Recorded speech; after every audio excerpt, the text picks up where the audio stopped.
They say it's never too late to start over, but what does that really look like? Today, we're joined by Gretchen, mental health advocate, podcast host, and tech founder, who proves that resilience doesn't retire. So, as you listen, ask yourself what story about your life or your limits are you ready to rewrite? And stay with us to the very end because Gretchen will answer the one thing you can do today to start again, no matter what age, no matter what you survive. Hi, I'm Claude. And I'm Jess. We are corporate employees by day, entrepreneurs by night, and work besties for life. Join us as we explore how work besties lift each other up, laugh through the chaos, and thrive together in every industry. Work besties! Thank you so much for having me. I'm so excited to be here. We are so excited to have you as well. Thank you so much. Your biography is incredible and so inspiring. You have shared your journey as a suicide attempt survivor. And it is incredible to really say it out loud, right? It's such a courage. Can you take us back to a moment that really redefined what resilience really means to you and what came next? Well, for me, it was the day after my suicide attempt. I'm a true extrovert and an empath, so nobody knew how depressed I was, not even my wife. We'd been together 28 years at that point, and I opened up onto social media and let people know what was going on with me. Because these were people that I would show up to work every day smiling and making sure everybody else was laughing except for me. And as soon as I did that, I had about 200 people reach back out to me and say thank you. Because now they didn't feel so terrified and alone in their own journey. But they were also terrified, right? Because they had no idea how depressed I was. If you're an extrovert out there and you have that mask on, take it off. Because the only person you end up hurting is yourself. And so for me, my resilience was I started therapy right away, and I just started to put one foot back in front of another and dug into therapy. And I knew I wanted to live. There was that small glimmer of hope that something was going to get better, and it did. But it came in like an avalanche form, not in as a little trickle. So I love when you say for whoever the extrovert, take off your mask. How do you do that? Do you confide to someone? yeah, that's one way. Like if you don't have somebody that you would call a good friend or a spouse, or you didn't feel comfortable opening up to, somebody in your inner circle, there are crisis hotlines across the world. And if you live in an area other than the US or Canada, you can go out to the helphub.co, and that lists out all the crisis lines across the world. At least talk to one person. At least let somebody know that you're not okay. Because when we sock away like all that pain and that hurt into our belly, we don't give anybody the opportunity to help us make it to that next minute, that next hour, that next day. And it's kind of like vice versa, right? So if you're a friend to somebody who's an extrovert and you're not sure how to dig it out of them, ask us a question that we actually have to answer. Don't ask us like, hey, how's the day going? Because my typical response was, oh, I'm living the dream. Like everything's good. Ask a question, hey, how's your mental health today? Or check in on them via text. Everybody loves a good text. Maybe send a funny meme that would drag it out of them to like laugh. But it works both ways. So we not only have to open up, but people have to notice signs. And I think that for me, that's what people missed, is they missed the signs. I was going to ask you, what were some signs that people did miss with you? Or now that you've become involved in it, are you seeing as signs that are kind of more universal? Funny you say that. So I just finished my third draft of my book, right? And if you ever want to learn about yourself, write a book. So like a few things were like, I started to just check out. I didn't want to go to parties. I didn't want to hang out with people. All I wanted to do was sit in my recliner and color. I got super disengaged with work. Around the same time, I had been offered an early retirement. And like they had taken away all my duties. So I was sitting around work for like 8 hours a day doing nothing. Mm. So if you've ever been in a career in something that you really, really love and it's being taken away from you, and then all of a sudden you find out you have nothing to do, it makes you feel worthless, right? Like, so I would like just check out. I'd like surf the web all day, doom scrolling stuff that you shouldn't do. Yeah. And then the final thing was, and people should have picked up on this, when we went to New York City a couple weeks before I attempted suicide, I got super drunk, like super, super drunk. So uncharacteristic for me. I got so drunk, I lost my cell phone in New York City. I fell and broke my nose in the hotel room, and then had to go get a brand new $1,000 phone. And if you've ever lost your phone, right, despite if you're drunk or not, it's very heart-wrenching because, like, I was thinking to myself, like, I'm not going to be able to log into work now because of authentication and all that. Nobody put two and two together. They just thought I was having a good time, but I was slowly. It's a cry for help. It was a cry for help that I didn't realize that I needed. At the time, I was 59 and a half. So in my generation, we've all been taught not to talk about our mental health, kind of suck it up and move along your day. And that's exactly what I did.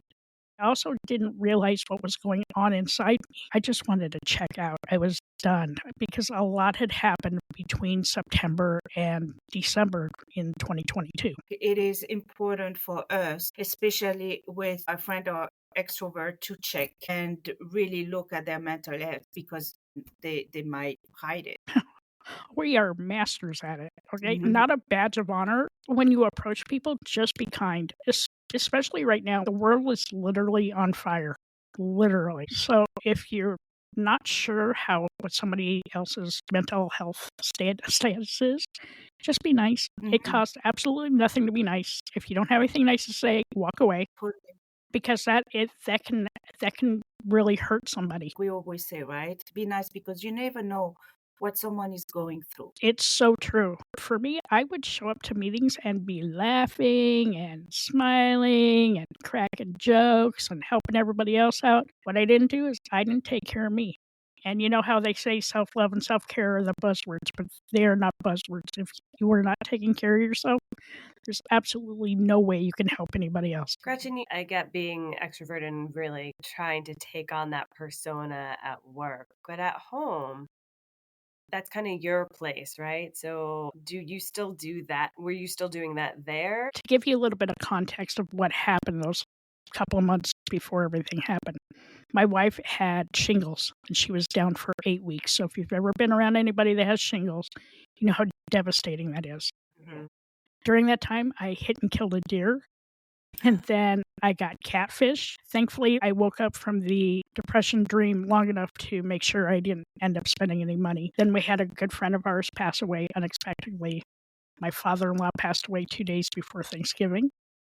Throw in some seasonal depression and some holiday depression. So I'm absorbing everybody else's pain, but still showing up with a smile on my face every day because that's what people needed. So you were taking care of others instead of really taking care of yourself that you needed at this point, or even someone to take care of you, you know? Yeah, it was just a whole lot of things that happened in a really short period of time. Yeah, that is a lot. Thank you for sharing all of this. You're 'Cause I welcome. think there's helping to just ask those questions, regardless if you're somebody close or not, and helping to tease that out of somebody is so important. And I know you've now become very active in it in and of yourself. Would you mind sharing some of that and how you became advocate? One of the things that I ended up doing was starting a podcast with my manager at the time. I use the term so super loosely because I retired in April of 2023. But we'd been friends for like 7 years. Every day after everything went down, we would call each other and laugh. And we would laugh about things you should never, ever, ever laugh about. But here's the thing about laughter. It breaks up your cortisol. It increases your serotonin, gets your endorphins going. So no matter how crappy the day was going to be, we could always go back to that conversation and laugh. And we did. Mhm. We laughed at stuff that I'm sure we're going to go to hell for. I'm almost positive. But like it just helped change the trajectory of the day. And so it was during one of those phone calls, it was in the middle of the day, and she was asking me what somebody was doing. And it's like, I don't know. And we started talking about squirrels and a whole bunch of like crazy stuff. And it was after that conversation, because we had laughed for like 40 minutes, I had tears in my eyes. She's like, let's do a podcast. And I was like, okay, we'll do a podcast. So we thought we would do like 3 episodes and be done. Joke's on us. But we wanted to start a podcast where we can normalize how we talk about mental health. Because, like I said, everybody that knew me was terrified that they didn't see the signs. They didn't understand how I could go from 10 to a 0 and not have anybody know. Every time we share our journeys, we unlock somebody else's prison. Because here in the United States, we have mental health crises like every single day. We don't have the infrastructure to really help those that need it. Some people don't have insurance and can't get in to see therapy. Some people have devised new techniques that aren't sanctioned anyplace else. And then there's also like websites that we even gave out like 2 years ago that are no longer available. So having people come onto the podcast and share those insights and those tips and tricks really helps people feel seen and feel heard. We unlock their prison, and now they're not so alone in what they're going through. And so that was one of the first things that we did. And I wanted to write a book about my experience. And I just finished my 3rd draft. I'm super happy with it, getting ready to like chug through and finish it. But I want people to see me as a story of hope, because even though I was so depressed and so horribly checked out, I'm a story of hope, because I didn't give up, and I refused to give up. I refused to stop moving forward, because life keeps throwing these amazing opportunities into my lap, and I keep showing up. And I think that's what part of my resilience is, that I keep showing up, but I show up a little bit different now than I did back in the day. The first thing my therapist taught me was boundaries. If you have not set boundaries yet, please set your boundaries. They are life-changing. The power of no is an amazing feeling. And then the other thing they taught me is how to put my shields up, because I am an empath. So instead of being everybody's come and suck the life out of me, now I get to pick and choose who gets to suck the life out of me. Right. And, that's really important for everybody, is even if you're not an empath, learn when to put up your shields, because you need to reflect some of that energy back on yourself and take care of your inner child. I also figured out it's okay to play. I am going to be 62 next month. I still play. Playing is good. It's good for my heart. It's good for my soul. Those 3 things really help push me through. And my co-host, Dirty Skittles, we are still the best of friends. I still call her every morning. We laugh about things you should never, ever, ever And you still laugh about. laugh? And what's hard is she still works there, and I have since opened up my own company. So my free time's a little bit more than what hers is, but I still can make her laugh, and I think that's crucial. Definitely. You just say in the same sentence, next month is I'm 62 and I just opened my own company. Can you let us know a bit about that? Because a lot of time we think 62, that's it, I'm retired. So it's really having new beginning, and it's never too late. It's never too late. So here's what happened. After I retired, I got really bored and decided to go work for a small consulting firm. And that's exactly what I wanted. I didn't want to go back to big business. I didn't want to work for 8 million people. So I went and worked for this company until November of last year. And then in November, that small consulting firm got picked up or acquired by one of the top 5 consulting firms. And immediately I was like, no, this is not going to happen. We would be on camera and I would just have resting bitch face. I couldn't make it go away, right? People are like, you need to come off your camera. And I'm like, I'm going to come off the camera and I'm going to come back on. It's going to be the same face. Okay. And I had gotten to the point where I wasn't going to compromise anymore. I wanted to do the things that made me happy. And this time when I got depressed, everybody knew.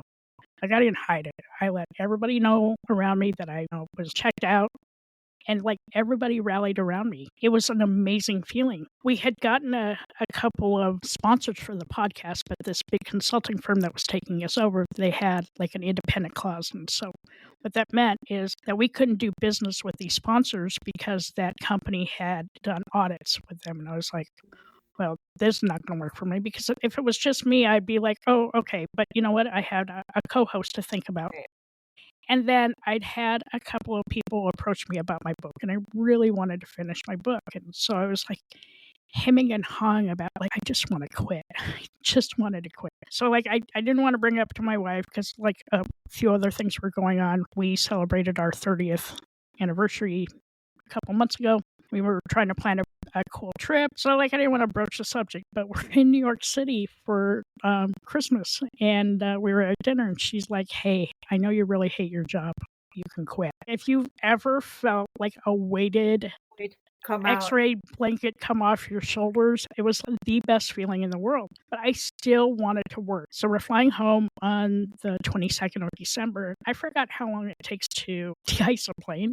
It takes like a couple of hours, which was perfect for me. So I had my phone, and I had my resume on my phone, and I had ChatGPT, and I'm like, so I fed my resume into ChatGPT. I said, based on my 45 years in corporate America and everything I've done with the podcast, help me form an independent consulting firm. 2 minutes later, it spit out pretty much everything I wanted to do except for like the last 2/3, because at this point I'm 61 and I just didn't want to do those things anymore. When you get older, you get to pick and choose what you want to do with your life, and that was one of those things I got to pick and choose. I go back to work on January 2nd. I turned in my 2 weeks, and people were like shocked, honestly.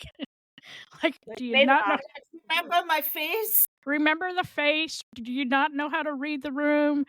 And so, like, it was like another moment of like where the weight just got lifted off of me. And so that same day, I opened up my company and formed my LLC. And on January 22nd of this year, went ahead and opened my company for real. And I just did it. And people are like, how did you do that? Aren't you ready to check out? And I'm like, no, because like I still have so much to offer the world. And I'm truly a subject matter expert in my technical field. And I have a lot of passion around the wellness field, because now more than ever, people need to feel like it's okay to talk about their mental health, not to be ashamed to talk about your mental health, and to be okay with your mental messiness. I'm going to tell you, 98% of the people out there have some mental messiness going on, and they may not want to talk about it. But the more we talk about it, the less stigma there is. Totally. And it helps more people too, right? Yeah. Not just them. And well. I know someone that, know that should go to therapy, but doesn't want because, again, older generation, etc. And I'm like, look, if you have a headache or you have the measles, you go and see a doctor, right? Well, it's the same thing. Mental health is the same thing. You go and see, you have a need, you go and see someone. There's nothing ashamed about it. It's funny. I had to speed date my therapist, and that's a term that Dirty Skittles came up with. I had to go through 3 therapists before I found the one that worked. And, person-to-person therapy may not work for everybody, which is cool, because there's 80,000 different types of therapies out there that will work for you. I also dabble in a little bit of art therapy. I, do EFT, I do tapping. I do nature as therapy when it's not super cold or super hot outside. And I practice gratitude every day. Like, I will tell everybody, I am so grateful to be alive every single day. Yeah, it goes back again of your message of hope, that you're like really the hope. It wasn't easy. I shed a lot of tears. I lost a lot of friends because they don't like the new me. But you know what? I am not everybody's Matt anymore. Mm-hmm.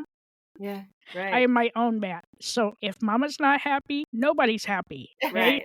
And they weren't Exactly. obviously providing back to you. So if they wanted to leave, that's probably the best for Hey, you as you know well. what? I leave the door open always a smidge if they want to come back in. I don't completely shut the door.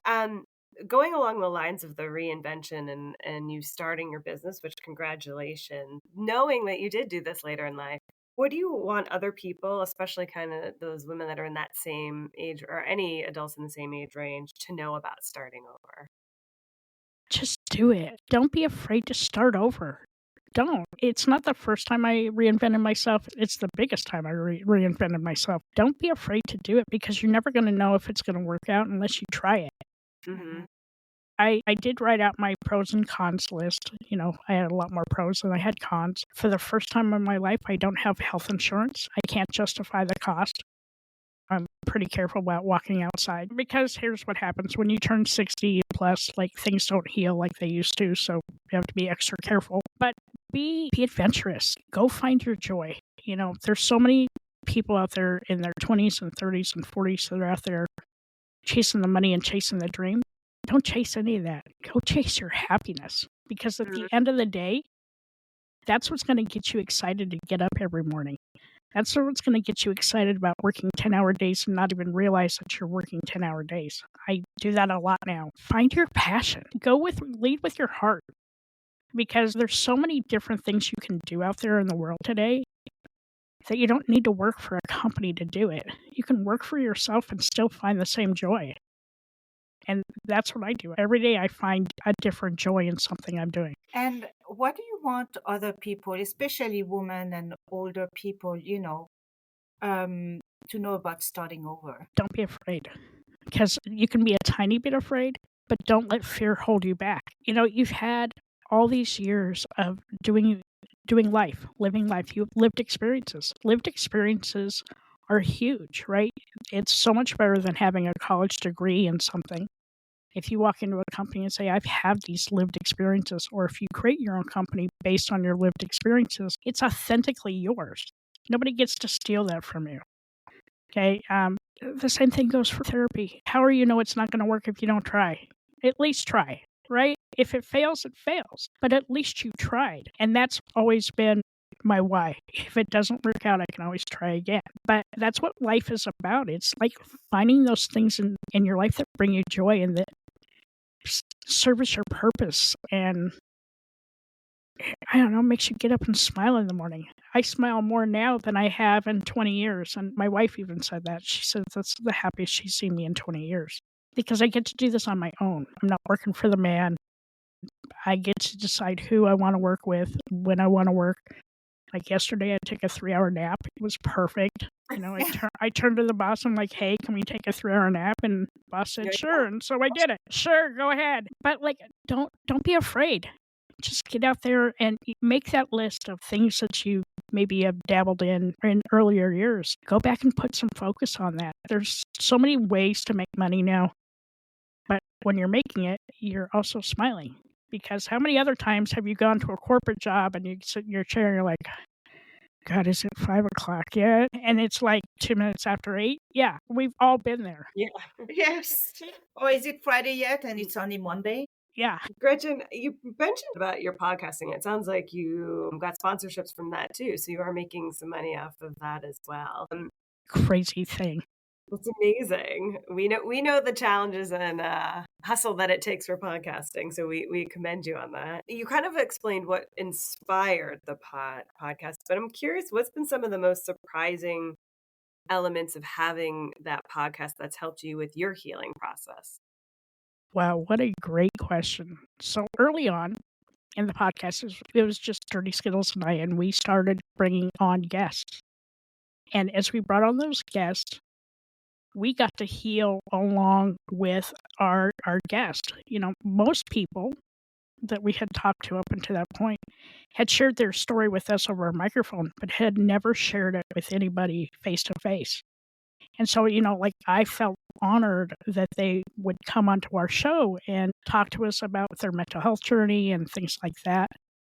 And we're very willing to share their resources, and really wanted to get the message out there that there is help. You can still put one foot in front of the other. But we had a guest, and she was by far one of my favorite guests. It was our friend Bookie, also known as Liz, and she had end-stage breast cancer, terminal breast cancer.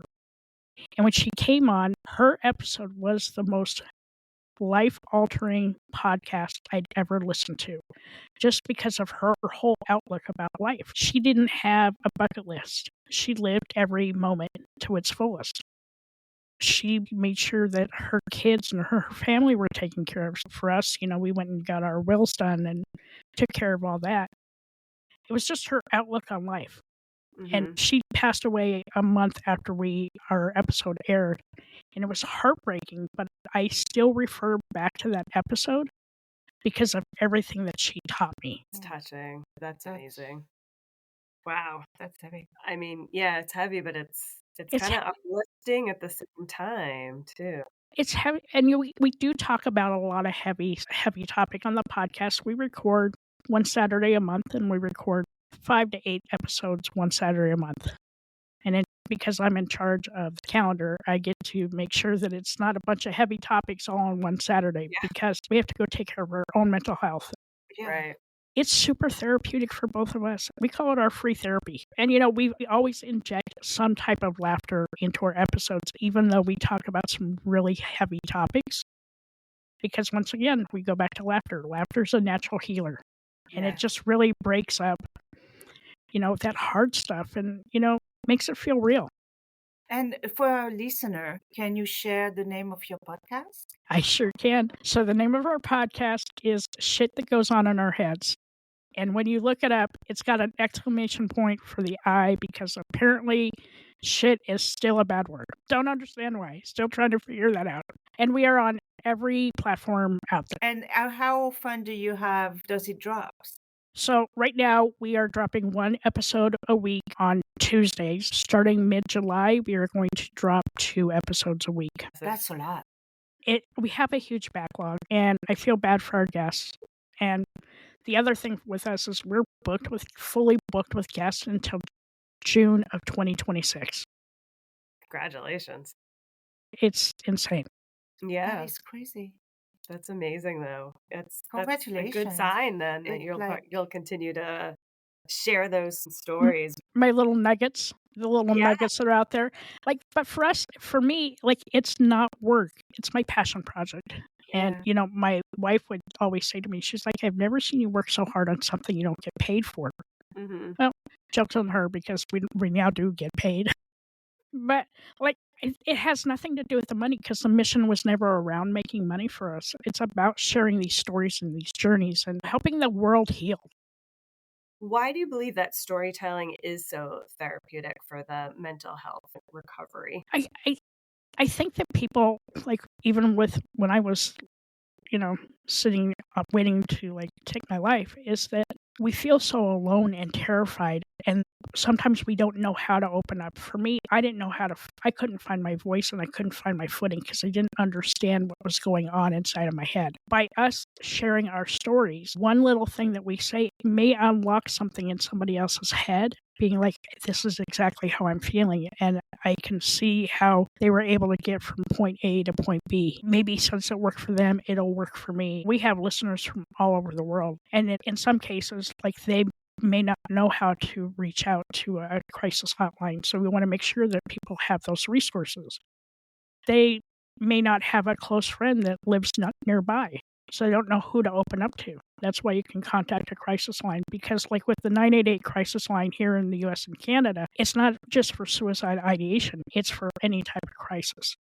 And those numbers are free and anonymous. And, the lady that picked up the phone the day I called was the most compassionate lady I'd ever spoken to. So getting that information out to our listeners, letting them know it's okay to open up, even at 59 and a half. Even at 62, it's okay to open up. We are not perfect humans, right? We all have messiness in our life that we don't know how to deal with. And the nice thing about podcasts is that they are not geographical based. We don't have any boundaries. We are listened to all over the world, just like you guys are. What may have worked for me here in the US may work for somebody in Germany. And that's why I think it's so important that we keep sharing our stories. We keep getting the message out there that it's okay to talk about your mental health and that there should be no shame and you're not weak asking for help. I really see this community that help each other and really take away the whole taboo about mental health. I mean, it is a huge without border community. I've seen a huge shift even in the last 2 years, especially on LinkedIn.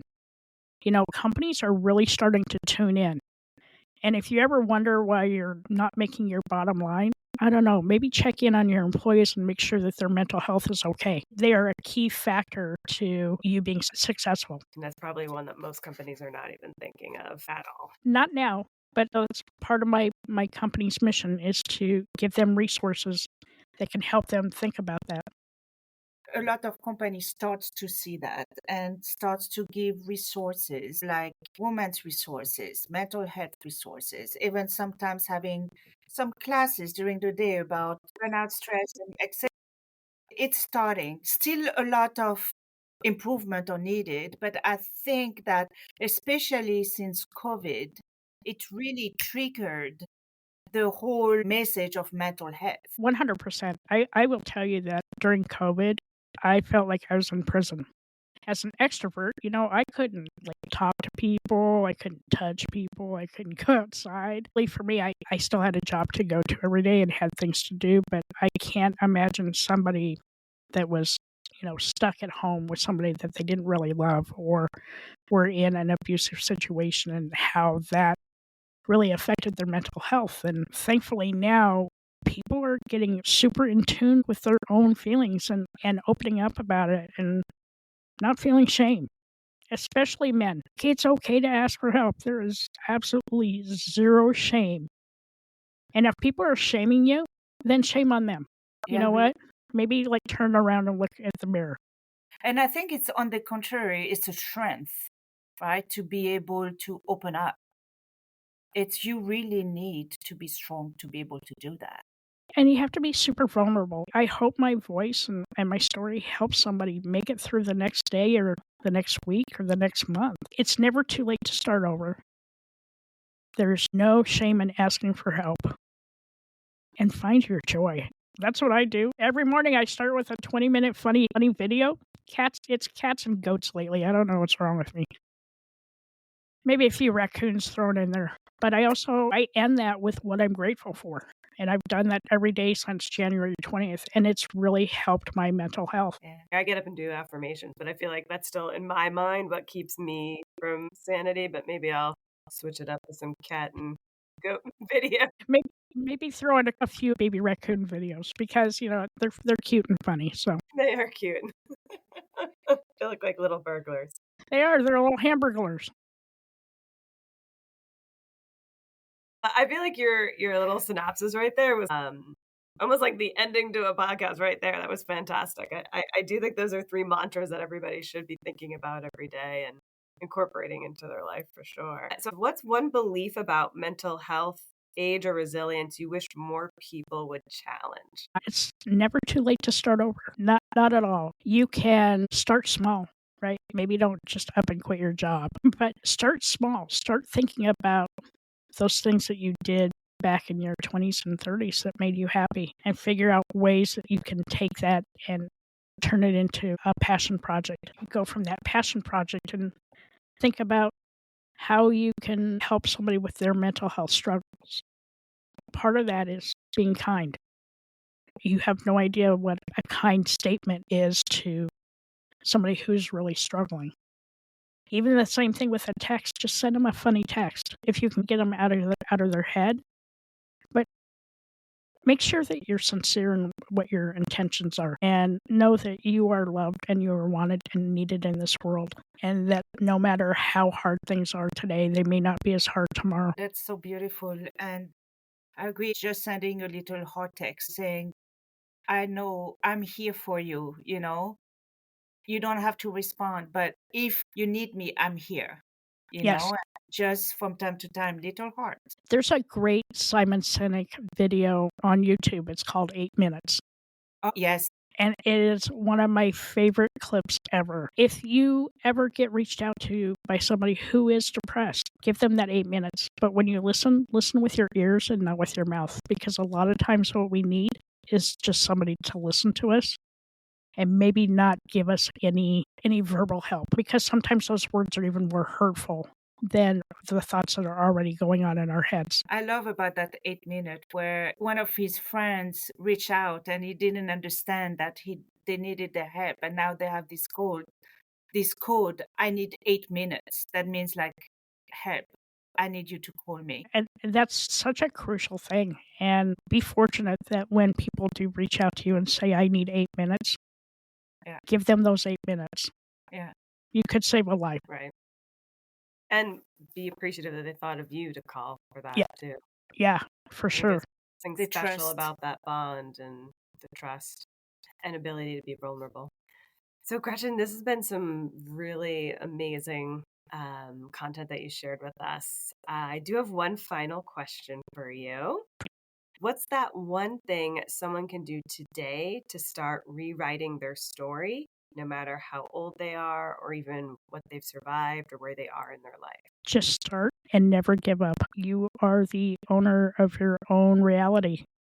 And you don't know what that looks like until you start to open up and figure out what it is. But just start and don't give up on yourself, because the rest of the world's not going to give up on you either. So beautiful. Gretchen, thank you so much from the bottom of our heart. It was so powerful, and really, it was incredible to really open up. Like, you are the statue of hope, and it's so important for people to understand that and the importance of mental health. So thank you so much, and to be so vulnerable and sharing your story with us and our audience. In the meantime, work besties, I hope you enjoyed as much as we did. You learned so much. Check up on your work besties. Make sure on your friends, even your colleagues, right? Be nice. You never know what the other one is going through. And I think that is really a big lesson. We learned even more during this podcast. So thank you so much. And if you loved it, make sure to also reach out and go listen to Gretchen's podcast and follow us, listen to us, and subscribe. And see you next week. Thank you so much. Thank you so much for having me. Remember, whether you're swapping snacks in the break room, rescuing each other from endless meetings, or just sending that perfectly timed meme, having a work bestie is like having your own personal hype squad. So keep lifting each other up, laughing through the chaos, and of course, thriving. Until next time, stay positive, stay productive, and don't forget to keep supporting each other.